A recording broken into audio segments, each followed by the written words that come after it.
So we have come to meet Rahul ji today to represent people and also to present some of the hardships that we have been going through since the 3rd of May last year. So we will be talking about the situation that that's still prevailing here, that we would want to put forth to the notice of Rahul ji today in our meeting, during our interactions. Hello. Hello. Hello, sir. Hello, sir. Hello. Hello. These are for women, part of women women's rights, women's human rights. So we know that it's complete breakdown of law and order situation in this state. This has been building up. This whole situation has been building for a while now. We cannot access the universities, we cannot access the healthcare, we cannot access anything. So where are we now? It makes us impossible to defend ourselves. There's no truth to it. There's no justice to it. And so now we want peace, but there can be no peace without justice. Look at the women paraded.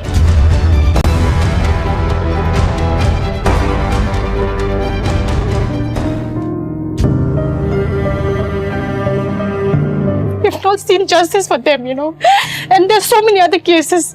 We were there for the burial. So many coffins, empty coffins, just bones in some. And the state is not done. What has the state done? People are in the same relief camp where they were from the 3rd of May. I mean, meeting, victims, meeting survivors, meeting the parents of these victims. And it's so heartbreaking, you keep meeting people. We are nothing, Did you lose any family members?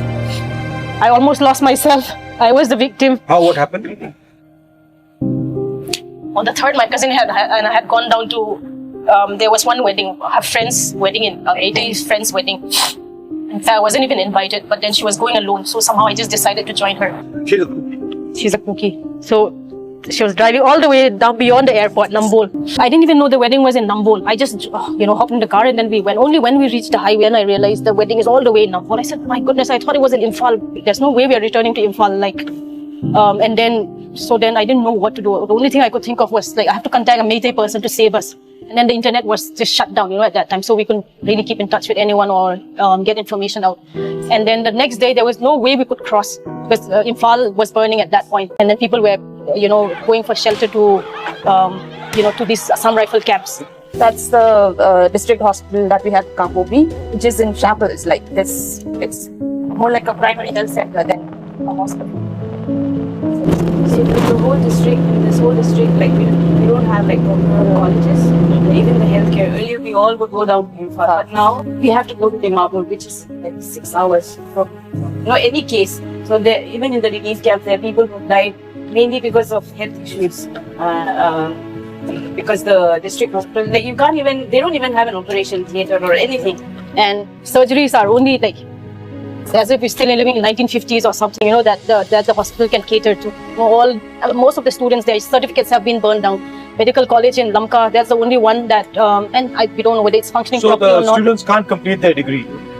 Finished? Not from here. Yeah. Not from here. Yeah, if they want to do higher studies, they can't even, they have. Where do they go? Nagaland. Nagaland? Go to Nagaland or something else, whether they have So these are very deliberate, deliberate to remove everyone from the bureaucracy, from any jobs, government jobs, or even in the. Okay.